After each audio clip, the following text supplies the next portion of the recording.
Growing up, I thought marriage was supposed to be forever, an unbreakable bond. My parents made it look easy, like they had this perfect relationship full of loyalty and love. That's how I saw the world. And it's what I expected when I married Emily. We met in college. She was loud and outgoing, while I kept to myself, more the quiet type. Somehow, that mix worked for us and we fell in love quickly. Soon enough, we were planning our future together. We got married right after graduation, full of dreams and optimism. Life was busy, but felt right. We had two wonderful daughters, Sophie and Chloe, who became the center of our world. Emily kept her maiden name, which I respected, thought it was her way of holding on to her independence. We built a nice, comfortable life, and for a while I really thought we had the perfect family. But life is a funny way of proving you wrong. Tonight, my wife is spending the night with her lover. She admitted to the affair after I found their text messages. At first, I didn't understand how much that moment would change everything. Since then, our lives have been nothing but chaos. Tonight, she left all dolled up, carrying an overnight bag, and tried to kiss me on the cheek like everything was normal. I turned my head. Her betrayal is still hard for me to wrap my mind around. What does that say about me? Here I am, living in a modern world, yet struggling with this gut punch of reality. After going through the stages of anger, sadness, and everything in between, I've come to accept that I've got no choice but to live with her decision, even though it makes me sick. Now I just have to figure out how to move forward. My name is Liam Reynolds, and my wife's name is Emily Foster. We have two daughters, Sophie and Chloe. After I found out about Emily's infidelity, I went straight to a lawyer to figure out my options. I was fuming, pouring my heart out to the lawyer, who calmly explained what a divorce would mean for me. As if it wasn't obvious enough, I learned that even in Texas, where everyone seems to have a gun, shooting your cheating spouse is illegal since all states now have no-fault divorce laws. Family courts typically side with the mother in custody battles unless she's a proven danger. If I went through with the divorce, Emily would likely get the house, the kids, and even financial support from me. I'd be left with a cramped apartment, visiting my kids only every other weekend, while my wife lived comfortably, probably with her lover, on my dime. I asked my lawyer if I could kick Emily out, and she just shook her head. Not a good idea, Liam. If she claims you've created a hostile environment, she could get a court order, and you'd be the one forced to leave. So basically, I was screwed. My lawyer, bless her heart, suggested something I never thought I'd hear seriously. It's cheaper to keep her. She told me if I could somehow tolerate Emily's affair, I get to keep the house, my money, and more time with the kids. I hated the idea, but the thought of losing my home and my children felt even worse. A few weeks later, after cooling off and stopping myself from doing something reckless, I decided to have a serious talk with Emily. I figured we needed to confront the situation head-on. We sat down at the kitchen table, and I opened a beer, trying to stay calm. How are we supposed to stay married if you're seeing another guy? I asked. Emily stayed annoyingly calm. Liam, you don't get it. I'm still your wife. I still love you. We're going to be together forever. But what I do with Andrew is something I need right now, something you can't give me. Her words stung. So, I'm not enough for you anymore? I shot back, voice laced with sarcasm. That's not what I meant, she said, trying to defuse the situation. But I was already too far gone, my anger bubbling over. Oh, it sure sounds like that's what you're saying. I was yelling now. Liam, I love you. I'd never deny you anything. She tried again, but it didn't make me feel any better. Oh, thanks, that's great to hear. Glad I get to be your backup plan. My words dripped with sarcasm as I grabbed another beer, needing an escape. Emily came up behind me, placing her hands on my shoulders, trying to be affectionate. I know I messed up. Let's go to the bedroom, and I'll show you how much I love you. I pulled away, disgusted. Why would I want that? You just told me I don't satisfy you. Go see your boyfriend instead, I said, storming off to my basement office and slamming the door. That was the beginning of my life with an unfaithful wife who didn't seem to feel an ounce of remorse. While she was out, I moved her things into the basement bedroom. When she came home and noticed, all hell broke loose. Liam, where the hell are my clothes? She shrieked, her voice ringing through the house. Since you're more interested in your boyfriend, I figured you should have your own space, I said, walking away. Now you don't have to worry about me anymore. The atmosphere in the house turned ice cold after that. Later, Emily rearranged everything and made a show of cooking my favorite meal: meatloaf, mashed potatoes, and peas. The girls were confused watching the whole thing. When I got home, the food was almost ready, and she told me to get the kids ready for dinner. I did what she asked, but I didn't speak a word to her during the meal. I focused on Sophie and Chloe, while Emily tried to act like nothing was wrong. After dinner, I cleaned up, put the girls to bed, and then retreated to my office again. By the time I came upstairs, Emily was already in bed. I showered, brushed my teeth, and got in beside her without saying a word. She tried to cuddle up to me, but I pulled away and tucked the sheet between us. This went on for weeks. Our home felt more like a battlefield than a place of love. Emily seemed to think I'd eventually come around, that I'd realize her time with Andrew didn't mean anything to our marriage. I could tell she was waiting me out, but my frustration only grew. To cope, I started running every morning at 5 a.m. The first few days were rough, but after a while, it became a routine. I ended up dropping a few pounds and feeling better physically, though the emotional weight was still there. I needed a bigger change, something for me and the kids, so I started thinking about getting a trailer for camping trips. Emily was sure to question it, but I had my answer ready. Why do you need a boyfriend? I took the girls to an RV show, and they loved it. They imagined all the trips we could take together. After a lot of back and forth, I settled on a used Grand Design Transcend trailer. It had everything we needed: bunk beds for the girls, a double bed for me, and even 1.5 bathrooms. I also found a used GMC truck to tow it. Between the trailer and the truck, I spent about $80,000, but it felt worth it. I wanted to show Emily that she could be part of these family memories, or she could stay behind and lose out. Her choice. A few months later, Emily was with Andrew, and he asked her, "So, your husband and kids went camping without you. Why didn't you go?" Emily's response: "I'm mad at Liam for buying that trailer." "Oh, so you don't like camping?" Andrew pressed. "It's not that. He's trying to control me because he's still angry about us," she explained. "I told him it's my body, and I can do what I want with it." Andrew laughed. "Didn't you say he agreed to this arrangement?" Emily shook her head. "Not exactly.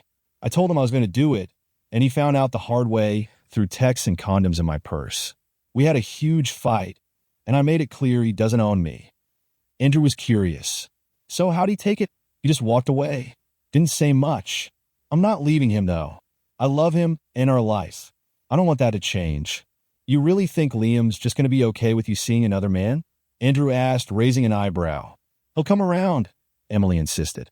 "It doesn't mean anything to our marriage." Andrew gave her a serious look. "He's not going to be thrilled about playing second fiddle, you know." Emily frowned. "Why would you say that?" "No man likes knowing his wife's cheating. Does he want to watch us or something?" Andrew asked, half joking. Emily shook her head. "No, he's not like that." "So, you two haven't been together in a while, huh?" Andrew asked. She sighed. "Not for some time. What can I do to get him to want me again?" Andrew looked at her thoughtfully. "You're in a tricky spot. If you really want to keep him, you better act fast." "You think I should try to fix things with him?" Emily asked, sounding unsure. "For such a smart woman, you're clueless sometimes," Andrew replied bluntly. "If you don't want to lose him, you better start trying to win him back." Emily fell silent, considering what he said. Andrew continued. "Do you like the life you have now?" "Of course," she replied quickly. "Then go home, make peace with Liam, and hope it's not too late. Otherwise, you're going to end up alone," Andrew warned.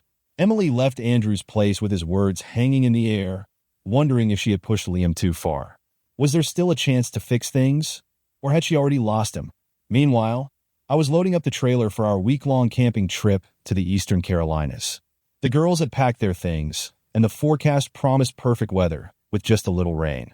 Knowing Emily wasn't likely to join us, I made plans accordingly. Once everything was set, the girls and I piled into the truck and hit the road. The week went better than I could have hoped. We hiked, played at the water park, and just had fun together. The girls didn't seem as upset about their mom's absence as I expected. They'd noticed her being around less and less. I made sure to remind them that nothing their mom was doing was their fault. It was all about Emily. Emily, on the other hand, was running late. When she saw the note I left on the kitchen table, her heart sank. "We're headed south for a week back Sunday," it read. That was all I'd written. Panicking, she called Andrew. "They went camping without me. What am I supposed to do now?" "You blew it," Andrew replied bluntly. Better hope Liam comes back with the kids, because if he doesn't, you're screwed. He hung up without offering any more advice. The week flew by, and Sunday evening, the girls and I rolled back into the driveway. I had to get back to work the next day, and I'd already planned out some summer activities for the girls, hoping Emily could handle some of the driving. To my surprise, Emily was there to greet the girls when we got home. They hugged her, then took their things to their rooms. I busied myself cleaning the camper, while Emily lingered nearby, pretending to be interested in what I was doing. "I'm glad you're back," she said. "It was quiet here all week." I glanced at her. "We had a good time," I replied flatly. "Are you going out tonight?" I asked, half expecting her usual routine. "No," she said. "My family's my priority." I didn't believe her, but I let it go. I had to focus on the upcoming week. Months later, my life had taken a strange turn. I was living in this uneasy truce with Emily, who was still seeing Andrew. Even though I couldn't stand her affair, I decided not to file for divorce just yet. The thought of losing my kids to the unfair Texas custody laws kept me from taking that step. Emily and I both knew that separating would hurt the kids the most, so we stayed together for their sake. But I wasn't going to sit around and pretend everything was fine. After finding out about Andrew, I went into survival mode. I bought the trailer, started taking the girls camping, and did my best to show Emily that her choices had consequences. She didn't like it, thought I was being spiteful, but I didn't care. I needed something for myself. Meanwhile, Emily's schedule hadn't changed much. She saw Andrew once or twice a week, usually during the afternoons. They had their fun, and then she'd come home like nothing happened. It was a far cry from what we used to have. Since I knew about Andrew, I hadn't touched her, and the house felt like a Cold War zone. It was no secret that the courts wouldn't care about her cheating if we divorced, so I started asking myself, why should I be the only one playing by the rules? I decided to start doing things I enjoyed again. I wasn't about to dive into online dating. It seemed too risky, but I began meeting new people through hobbies. I joined a cycling club, took up running again, and even learned to play an instrument. Eventually, I met Sarah. She was 3 years younger than me, divorced with a 4-year-old daughter. Sarah was an orthodontist, tall, dark-haired, blue-eyed, and easy to talk to.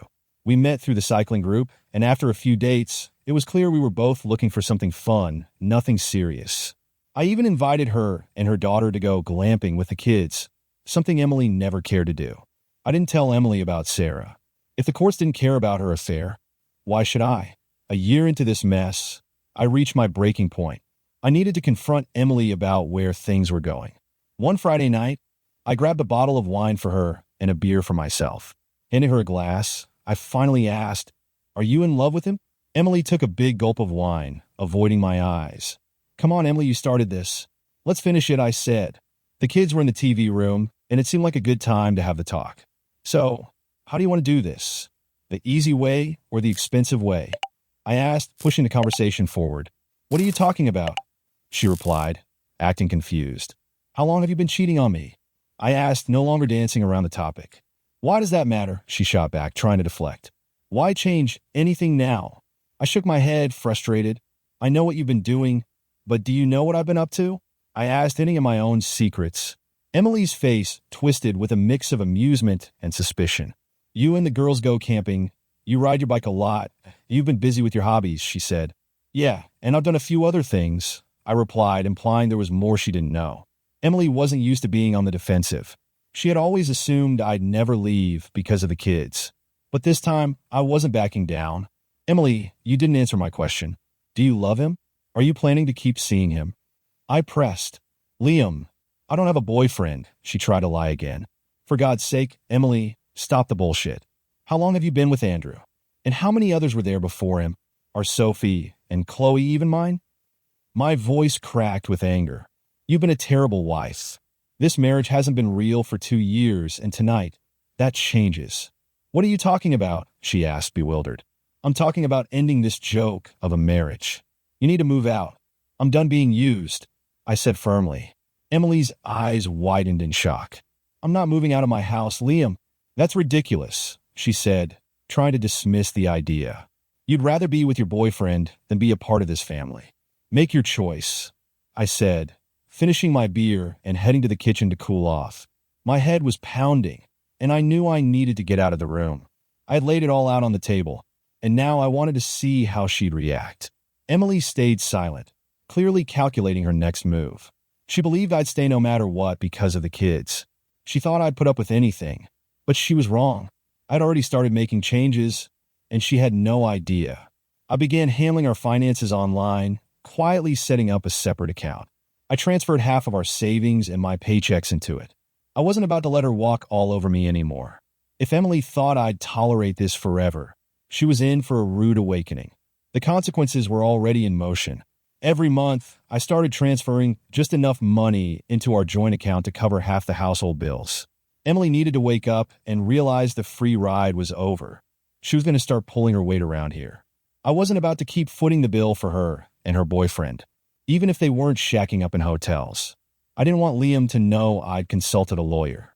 I found a family law attorney who explained the state's no-fault divorce laws and how custody usually works out in favor of mothers. "You want your children, right?" she asked. "Of course," I replied, not missing a beat. She scribbled some notes and asked about our incomes, child support, alimony, and a mortgage. Then she asked if there was any reason I might lose custody. I said no, confidently stating that I was a good mother. But in the back of my mind, I wondered if my 2-year affair with Andrew would make things messy in court. After I left the lawyer's office, doubt lingered about how ugly things could get if Liam and I really went to war. Later, Liam called, and we planned another camping trip for the upcoming weekend. Isabella was excited. She loves Liam's trailer. Sophie and Chloe spend hours back in the bunk beds, giggling and talking. Liam and I stay in the bedroom up front with the door closed. Honestly, I can't figure out why Liam's wife doesn't see what she's got. He's such a great guy. Handsome, smart, talented, and always full of energy. He's got a wicked sense of humor, and he really cares about people. Emily's loss is definitely my gain. I divorced an idiot who didn't even want to be a dad, and now I have my daughter, Isabella, who is my whole world. When I met Liam, I could see he needed someone who truly cared about him. It was clear his wife was just using him, trying to have it both ways. When Marilyn introduced us, she didn't hold back, telling me how Liam's wife mocks him. It was obvious that with the divorce laws in our state, Liam was stuck. If he divorced her, he'd lose his kids. So, he just endured it.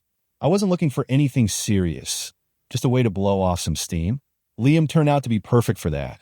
Camping with him and his daughters was an added bonus for Isabella and me. We had a blast, and Isabella adores his girls. They treat her like a little sister. Our longest trip was 9 days in Florida, near Disney.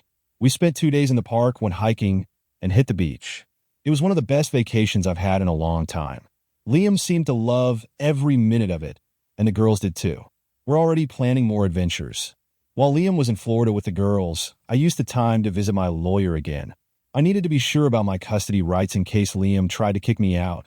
Olivia Marshall, my attorney, is in her early 50s and has over 2 decades of family law experience. Olivia, I just want to confirm, if Liam divorces me, I'll get the kids, the house, and some monthly support from him, right? I asked, hoping for some reassurance. Olivia nodded. Yes, generally mothers get custody, but it's not automatic. If your husband proves he's the better parent, the court could award him primary custody. Are there any issues I should be aware of? She asked, looking for more details. I hesitated. Well, Liam does spend a lot of time with the girls, I admitted. Olivia leaned forward. How so? He takes them camping, goes to their school events. I don't really enjoy outdoor stuff, and I miss some events because of my job, I said, trying to downplay it. Olivia wasn't impressed. She knew courts could see through flimsy excuses, and they'd prioritize the best parent. Emily, if you don't start being more involved, your chances of getting custody could slip away. And I have to ask, are you seeing someone else? She said, cutting to the chase. I couldn't lie. Yes, I see Andrew a few times a week, but it's not for long, I admitted. Olivia's frown deepened. If you're not honest with yourself and me, you're going to lose custody. How much time are you really spending with him? I had to come clean, and Olivia didn't look happy. She knew that my affair made me look like I was neglecting my family. This isn't good, she thought, realizing I was in for a rough fight in court. Meanwhile, the first consequences of Emily's betrayal were about to begin. One Saturday night, after the kids were in bed, I grabbed a beer and poured Emily a glass of wine. She shot me a look. She knew I only pour her wine when I had something serious to talk about. Isn't it a little late for that? she asked, eyeing the beer. It's 9 o'clock. We need to talk about our marriage and how we're running this house, I said. What are you talking about? She asked, already defensive. We need to sort out what each of us is responsible for. I've made a list, and I'm sure you'll have some input. Let's start with the finances, I said, laying out the notebook I'd brought. Emily took a big gulp of wine as I continued. I'll handle the truck and the camper, but household expenses and anything for the kids needs to be split down the middle. I paused, letting the weight of that sink in. We need to create a budget, I added. Emily looked overwhelmed, but I wasn't letting up. I went over a reasonable breakdown of expenses, making it crystal clear that I wasn't going to keep paying for everything while she lived her double life. We talked until 1 a.m. By the end, I was exhausted. I stretched, yawned, and told her I was done for the night. I left the paperwork on the desk and headed to bed. What the hell? Emily thought after I went upstairs. Liam wants me to start paying for half of everything, including the kids' tuition. She knew she couldn't keep up. Her job didn't pay nearly as much as mine. But when she pointed that out, I didn't even flinch. Maybe you should look for a better paying job, I told her. I knew the real issue was how much time she spent with Andrew. A few days later, Emily sat across from Olivia looking for advice. So, why did you want to see me so soon, Emily? Are you thinking about filing for divorce? Olivia asked, her sharp eyes not missing a thing. No, but last Saturday night, Liam wanted to talk about our finances. He wants me to pay for half of everything, Emily explained. Olivia's eyebrows shot up. Tell me everything you discussed. As Emily went over the conversation, it became clear to Olivia that Emily was trying to avoid facing the consequences of her actions. She'd been with another man for nearly 3 years, and I'd known about it for 2. Now, I was preparing for what looked like a separation agreement, dividing up responsibilities and signaling the beginning of the end. The big issue would be the girls, who would get custody and stay in the house. Emily couldn't prove she was the better parent. I was with the kids more, while she was sneaking around with her boyfriend. Olivia could see it clearly. I was quietly building a strong case for full custody. I tried to warn her, Olivia thought, but Emily doesn't seem to realize what she's up against. As for Emily, she was starting to panic. I need to get Liam back in bed, she thought. We haven't been intimate in months, and he must be desperate by now. Once we're back together, he'll realize Andrew doesn't matter. In her mind, Andrew was just getting the leftovers. Liam was still her husband, and in her twisted logic, that meant she could have it both ways. Lately, Emily had been dropping hints, suggesting she wanted to rekindle our physical relationship. I wouldn't deny you anything, she'd say with a sly smile, trying to pull me back in, but I wasn't falling for it. I'd had enough. Now it was time for her to face the consequences of the mess she'd made. A cold chill crept up my spine at the thought of being with Emily again. I had no interest in being close to someone who'd betrayed me. After the girls went to bed, Emily kept giving me those strange looks, clearly hinting that she wanted to be close again. But I didn't care. All I wanted was for her to take care of the kids and handle her share of the house. Once the girls were grown and off to college, I was planning to end this farce of a marriage. Emily could move on to her next husband, and he could deal with her cheating. A few months later, I reached my breaking point. I've been thinking about ending this marriage, I told Diane one evening. I can't keep living like this. Diane and I were getting serious, and I knew I had to do something about Emily sooner rather than later. That's when I decided to have a little heart-to-heart with Andrew. He needed to understand the mess he was in. So, on a Wednesday evening around 6, I waited by his car. When Andrew saw me, he fumbled with his phone, muttering, "Duck you," under his breath. I smirked. "You better pick that up. Phones aren't cheap," I said calmly. He looked nervous, clearly bracing for a confrontation. "Relax, Andrew," I said. "I'm not here to hurt you. We just need to talk." I nodded toward my truck. "Get in. I'll buy you a beer, and we'll settle a few things." We drove to a nearby Irish pub, found a quiet corner, and I ordered an IPA. I gestured for Andrew to do the same. His fear was almost tangible. Once the beers arrived, I leaned back and started. "All right, we need to clear some things up. Don't worry. Just be honest." I paused. "How long have you been seeing Emily?" He swallowed hard before answering. "A little over 3 years," he stammered. I nodded, relieved at least one thing. He wasn't the father of my kids. "And why did this whole thing start?" "We met, talked, she told me she was tired of the routine in her marriage. One thing led to another," he explained, trying to sound casual. Do you love her? I asked, leaning in. Andrew hesitated. It's complicated. I have feelings for her. Sure, but I don't want her to leave you. I'm not ready to settle down. I like the no-strings setup, he admitted. How many other women are you seeing? I asked, watching his face. His silence spoke volumes. So, you're not exclusive with her, are you? I pressed. He shook his head. I realized Emily might think she had a backup plan in Andrew. But that was her problem, not mine. Look, just be prepared for her to show up on your doorstep one day with her suitcase. Messing around with another man's wife comes with consequences. Do what you want, but I'm not stopping her, and I'm certainly not stopping myself from doing what I need to do, I warned. I stood up, tossed $40 on the table, and gave him one last piece of advice. Be careful in dark places. Then I walked out.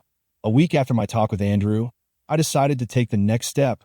My lawyer had the divorce papers ready, and I arranged for them to be served to Emily at home. I had everything I needed to fight for full custody of our daughters. Diane, who had become very important to me, waited in the background, knowing the end was near. Once the divorce was finalized, I planned to ask her to move in with me. That evening, after the girls were asleep, I poured Emily a glass of wine. She looked at me, knowing something serious was about to go down. You need to stay home tomorrow morning, I said, keeping my voice steady. A package will be delivered for you. Her eyes narrowed. I know what it is, she said, leaning back with a sigh. I knew this day would come. Why do we have to go through with it? Can't we just live our separate lives for a while? Do our own thing? You started this. I replied, my voice calm but firm.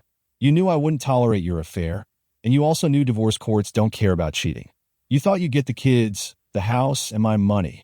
All I ever wanted was a faithful wife, but now you have to face the consequences. I stood up, my emotions threatening to spill over. I grabbed a beer from the fridge, took a deep breath, and came back to the table. It's better we settle this now than spend more money fighting it out with lawyers, I suggested, trying to find some middle ground. Liam, I'm going to fight this divorce, she said, her voice pleading. I love you. I love our family. I raised my hand to stop her. Your actions don't show that, Emily. You've been showing your love to Andrew, not me. She stared at me defiantly. I'll get custody of the girls. You'll only see them once a week. You'll be paying for this house while we live here without you. Stop the divorce, Liam. We can go back to the way things were. 18 months ago, I might have wanted that, I said quietly. But not anymore. You've done too much damage. And are you even ready to give up, Andrew? She didn't answer. The silence said it all. Let's make a deal, she offered, trying to salvage something. I'll spend time with Andrew, and you can do whatever you want. I'll even go camping with you and the girls. I couldn't believe what I was hearing. Why are you bargaining now? I asked, frustrated. You think this is some negotiation? My time with Andrew doesn't affect you, Liam, she said, her voice desperate. You're with the kids. They love spending time with you. Don't throw that away just because I need a few hours with someone else. I looked at her, disbelief washing over me. Emily, I used to love you. But when you started loving another man, everything changed. Liam, I don't love him, she pleaded. It's just fun. I love you and our kids. If you come back to our bed, I'll show you what you mean to me.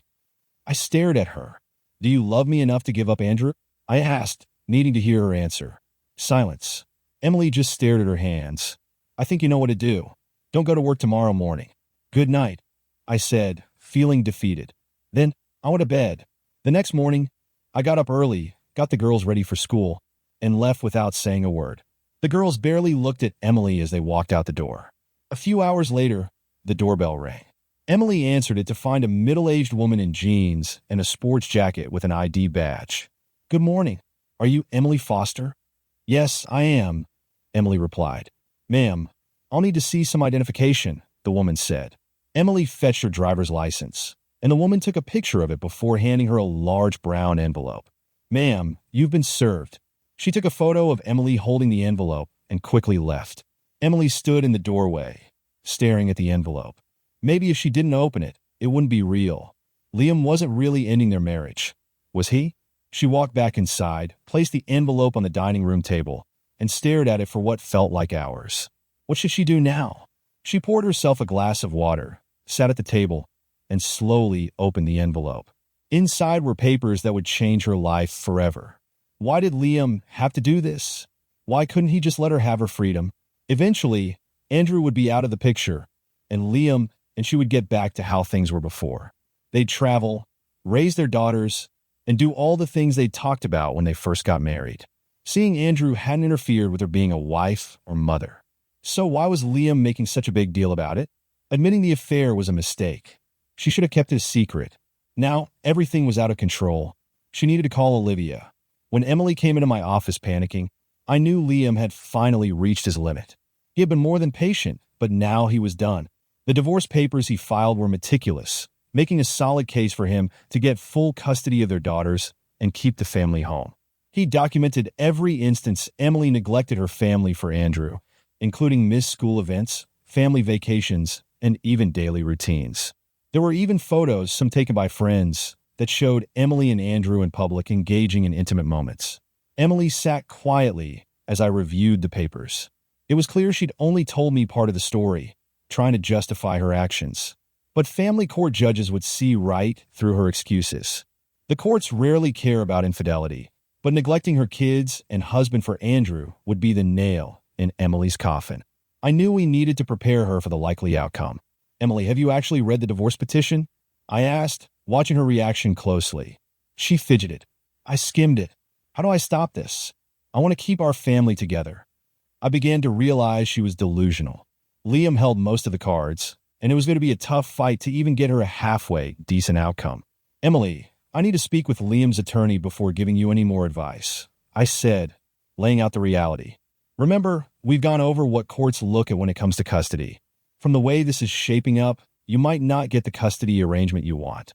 And as for staying married to Liam, well, that ship has sailed." "What do you mean? He can't just walk away from me and the kids," she protested. "You seem to have forgotten what we've discussed. The law allows him to divorce you whether you like it or not.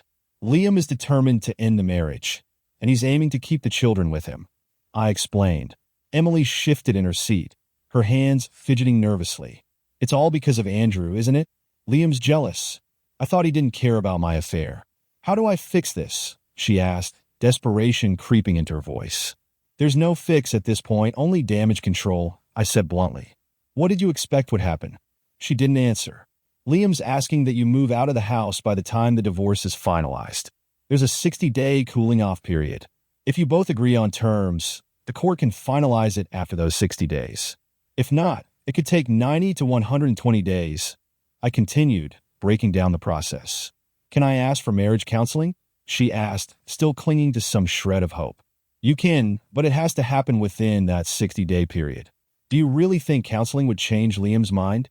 I asked, knowing the answer. Emily sighed, finally realizing that Liam was done. He had made sure to prepare for this divorce, armed with good legal advice and solid evidence. "I'll arrange a meeting with Liam and his attorney this week," I promised. "We'll see what we can do." "Good. So, what do I do now?" she asked, her voice shaky. "Go home, be with your kids, and try talking to Liam. You're both still living in the house, right?" She nodded. "Then try to talk to him. Beyond that, there's not much you can do at the moment," I said, watching as she stood and slowly walked out of my office. Jackie, my assistant, came in right after. She looked like a deer in headlights.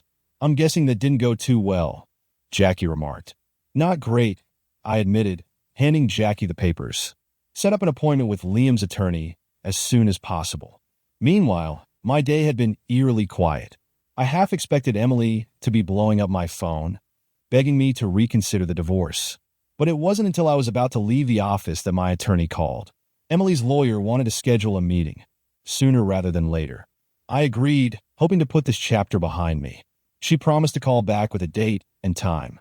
Until then, I knew I had to tread carefully around Emily.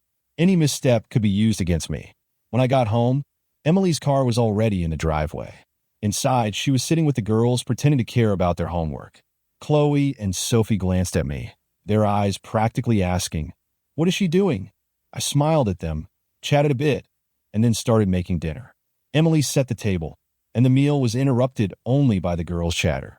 It almost felt like a normal evening, except for the fact that Emily had been home more than usual lately, no longer busy with work or Andrew. Later that night, after the kids had gone to bed, I was in the home office catching up on some things when I noticed Emily standing in the doorway. "Liam, can we talk?" she asked softly. It's a little late for that, don't you think?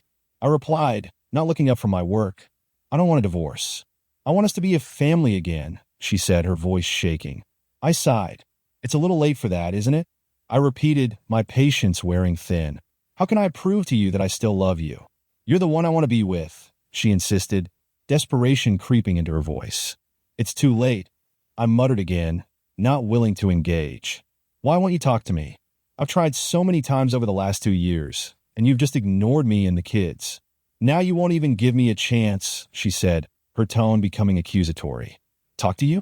Emily, I've been here dealing with the fallout of your choices while you've been busy with Andrew. You think now is the time to fix things? I said, trying to keep my voice calm. I want us to go to marriage counseling, she proposed. For what? So we can throw more time and money down the drain just to end up right where we are now. No thanks. Go see all the therapists you want, but I'm not going with you, I replied, my voice cold and firm.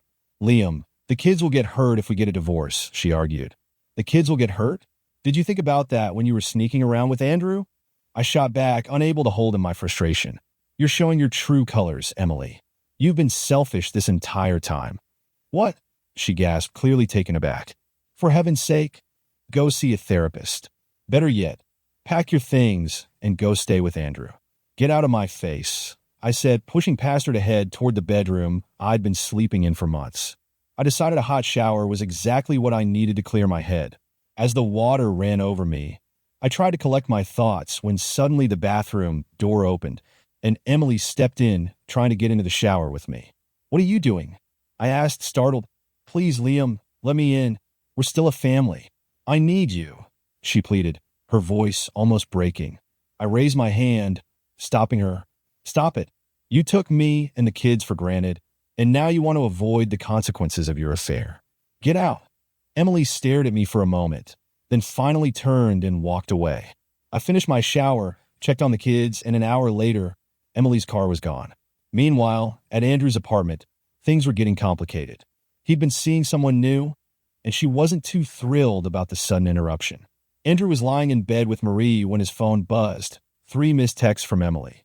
Crap. Andrew, baby. Who's at the door? Marie called out from the bedroom. I'll handle it. You stay here, Andrew said, quickly throwing on some clothes and grabbing his phone. He stepped into the kitchen, his mind racing. Crap. I'm not supposed to see Emily until Thursday, he thought. What does she want now? He answered the phone. Hello. It's me. Emily's voice came through, sounding strained. What's going on? Andrew asked, feeling the tension rise. Open the door, she said. Andrew hesitated. He'd been dating Marie for a few months, and she was great. Emily showing up now was a mess he didn't need. He knew her marriage was falling apart, but he hadn't expected her to show up tonight. Now's not a good time, Emily. I'll call you in the morning, Andrew said, hoping to buy some time. I just need to talk, she said, her voice muffled with background noise. Suddenly, Emily's voice came back clearer. Oh, thank you, she said to someone. It sounded like someone had let her in. Damn, too late. 3 minutes later, there was a knock at the door. Andrew, it's me. Let me in, please, Emily called from the hallway. Marie, now standing in the kitchen in one of Andrew's t-shirts, looked at him with curiosity. What's going on? She asked.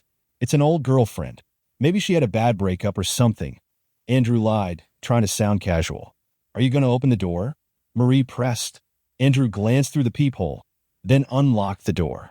Marie stood there with a glass of water in hand as Emily stepped inside, a bag slung over her shoulder. The moment Emily saw Marie, she froze. Marie didn't say a word, just set her glass down and hurried back to the bedroom. 10 seconds later, she walked out fully dressed and, without looking back, muttered, "Don't bother calling me." It all happened so fast. Emily watched as Marie stormed out, and then she turned to me. Who is she? She asked, clearly upset. I shook my head, already tired of the situation.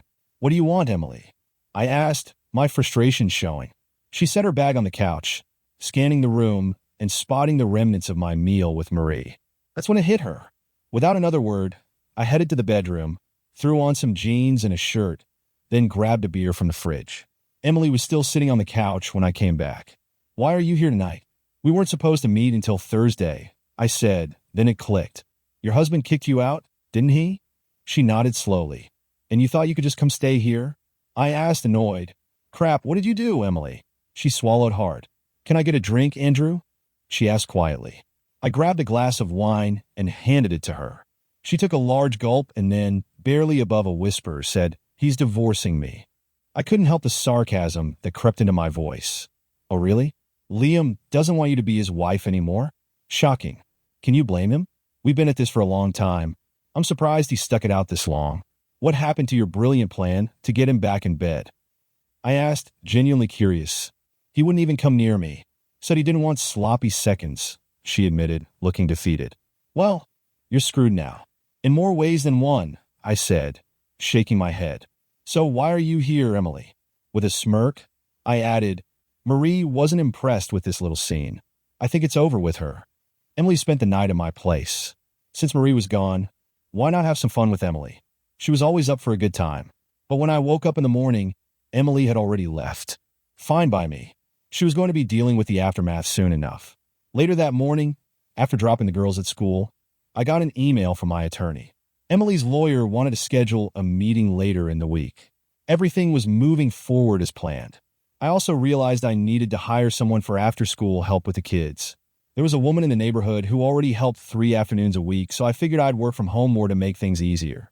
2 days later, Emily still hadn't come home, and more of her stuff was missing. I figured she was staying with Andrew, but I didn't really care. The surprising thing was that the girls didn't ask about her. She hadn't even called to check in with them. When I called her parents to let them know, they were clueless about what was happening. They didn't know she wasn't living with us anymore. I brushed it off, saying Emily was busy and would explain soon. The next evening, still no sign of Emily, but her mother, Susan, showed up unannounced. After greeting the grandkids, she sat down with me, all business. What the hell is going on, she demanded. For the next 2 hours, I laid everything out for her, how the last 3 years of our marriage had played out.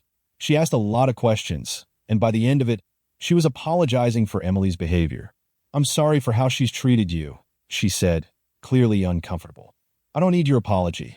I need one from Emily, I replied flatly. 3 more days passed, and Emily was still missing. So, I decided it was time for another chat with Andrew. I waited by his car, and when he saw me, he flinched. I'm not here to deal with you, I said. I'm guessing Emily's staying with you? He nodded, looking tense. Yes, she is. Are you here to take her home? No, I replied coolly. I just wanted to make sure she's safe. Andrew seemed to relax a little. I was hoping you'd take her home. I don't want her living with me permanently, he admitted. I raised an eyebrow, incredulous. Wait, I thought you two were soulmates or something. We had fun, but I told her if she wanted to keep her family together, she should be nice to you and go home. Obviously, that didn't happen, he said, clearly frustrated. Well, she's your problem now, I said, stepping back. I don't want her, though, Andrew practically shouted. You sure enjoyed having her around, I pointed out, smirking. What's the problem now? I don't want her all the time. I told you I didn't sign up for this, he said, starting to panic. She seems to like being with you. I pressed, just to see how far I could push him. Andrew finally snapped.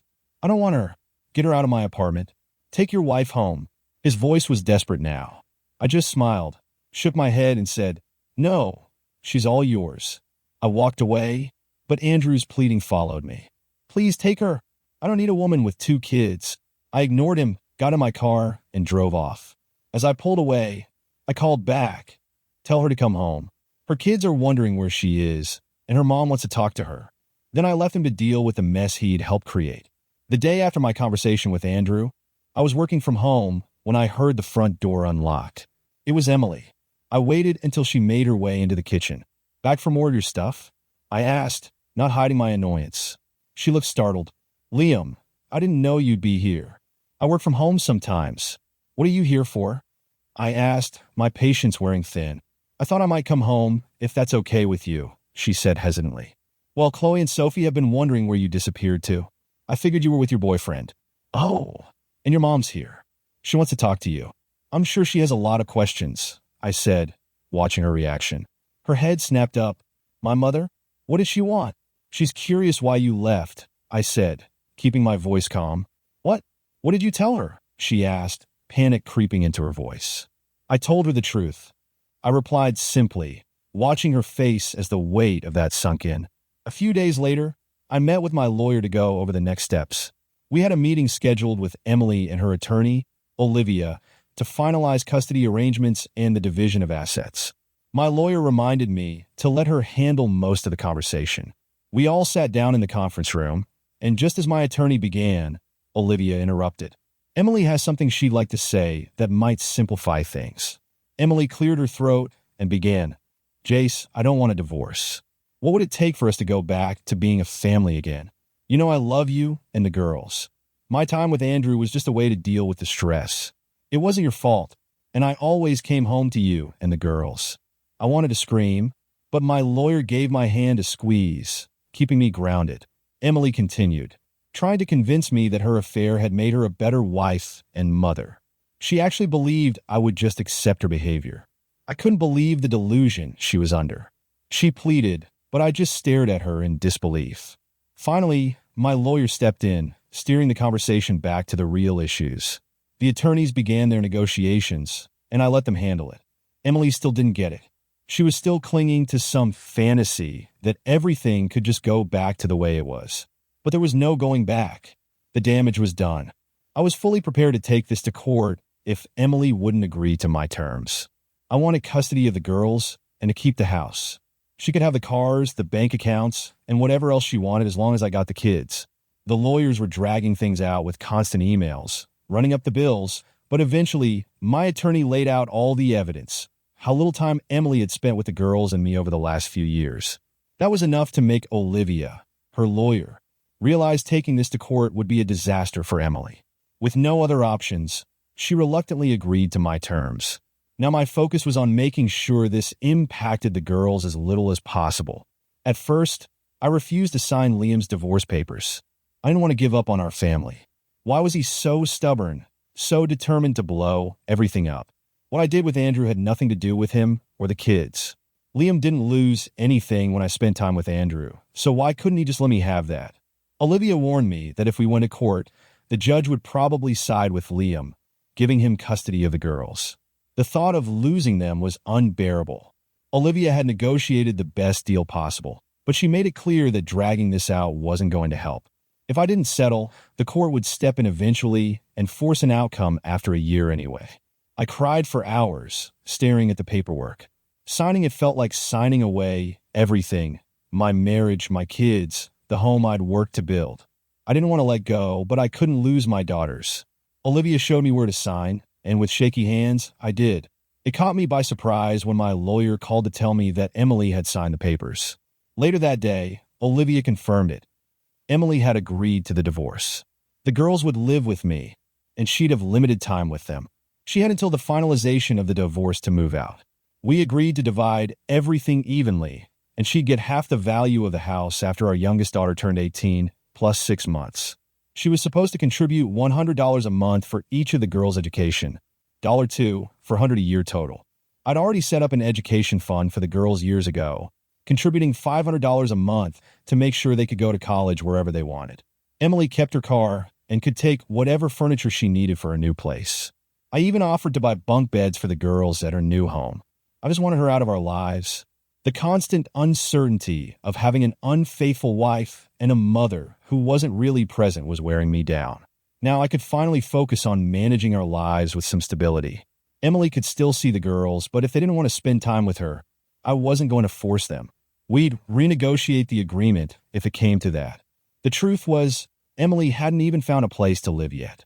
She hadn't told her parents about the divorce, hadn't made any moves to get her things out of the house.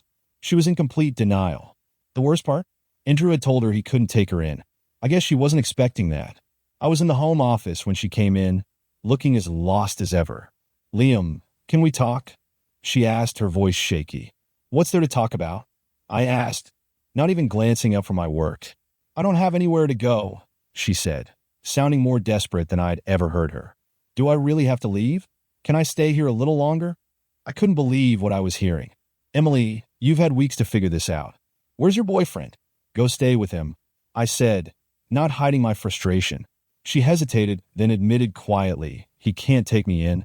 I couldn't help but shake my head. So, what was all that fun for then? You made your bed, Emily, I said, walking away to get a cup of coffee. I left her sitting there, staring at the boxes I'd already packed with her things.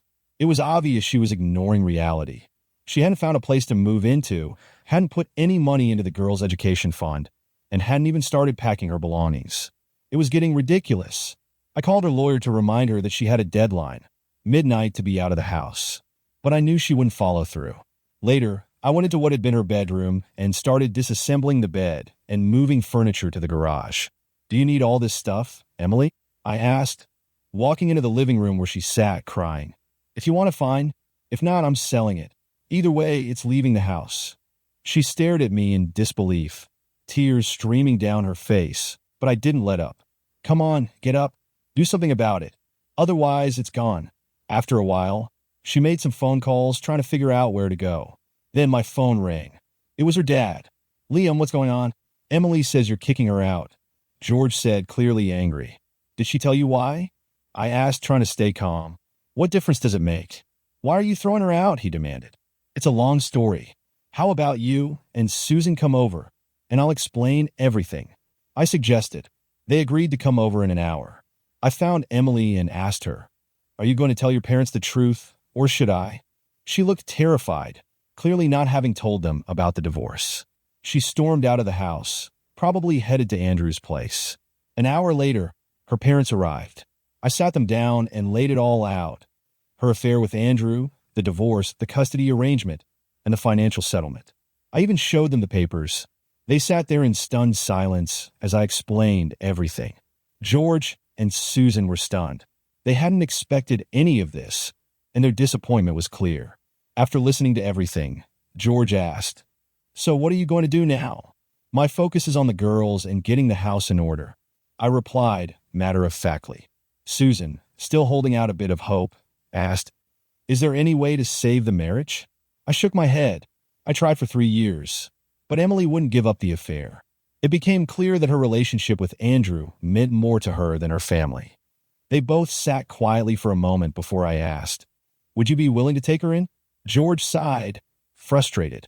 "She made her bed. She'll have to lie in it." They offered to help out with the girls if I needed anything, then left. Afterward, I called Andrew. "Put Emily on the phone," I said when he answered. When she came on the line, I didn't waste any time. "Your parents are angry. Don't call them for a couple of days. What are you doing about your stuff?" "I'm moving it to the garage. If you don't come get it by next week, I'll give it away.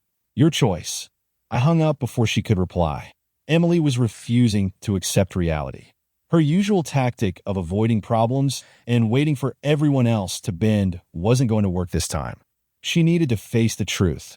A week went by, and Emily still hadn't come for her things. So I hired a moving company to pack up her belongings and put them in storage, hoping she'd eventually tell me where to send it. She was staying at Andrew's, but that didn't stop him from calling me almost every day, asking if she could come back. I gave him the same answer every time. "She doesn't live here anymore." The first time he muttered, "Crap," and hung up. Andrew even showed up in my office one day, looking desperate. "You've got to take her back," he begged. "She's been in my apartment for weeks, not working, not even getting out of bed. She needs help." I couldn't help but laugh. "That's not my problem anymore, Andrew. You wanted her. Now she's your responsibility." I called Emily's parents later that day, suggesting they check on her. I told them she might need professional help because she was clearly in a bad place. Then I went home, made dinner for my daughters, and carried on. The past few months have been an adjustment, reorganizing the house, getting into a new routine, and eventually putting the house on the market. After selling it, we moved into a new home with a pool and plenty of space for the girls to run around. You remember Diane, right? We met after the divorce. Well, things between us got serious, and eventually we decided to move in together. She and her daughter, Isabella, joined us, and it's worked out better than I could have hoped. The girls get along great. Isabella treats me like a father, and Sophie and Chloe see her as a little sister. We've taken to traveling in the camper, exploring new places as a family. It's been good for the girls, especially with everything that's happened. But the hardest part of all of this is Emily's relationship with her daughters. She only sees them once a month now. She moved into an apartment near her work, but she barely communicates with the girls, only reaching out to schedule visits. They spend a few hours with her and then come back home. I'll make sure to remind them that none of this is their fault. If they start struggling with her absence, I'll look into getting them some help, But for now, Isabella keeps them happily distracted. As for Diane, the girls, and me, we've become our own family. It's easy, really, everything just works. We go on camping trips, visit parks, and let the girls run wild. They love hiking, biking, and just being free in the outdoors. The best part for me is getting to spend time with Liam, just the two of us. I still can't believe Emily gave this up. She let her pride and selfishness get in the way, and now she's lost everything. Her husband, her kids, her home. I hope she's found what she was looking for, but I know I certainly have. Over the weekend, I saw Liam and Diane with their kids, walking and laughing together. They were eating ice cream, and Liam and Diane were holding hands. That should have been me, but it's not. I don't know why everything got so complicated. I guess I made some really bad choices. I didn't realize how much Liam would hate what I was doing. Ender kicked me out too. We're not seeing each other anymore. I miss him. I miss the kids. And most of all, I miss Liam, his touch, his smile, lying next to him at night. I miss our home and the life we had together. Thanks for watching, and don't forget to like and subscribe. New cheating wife stories tomorrow.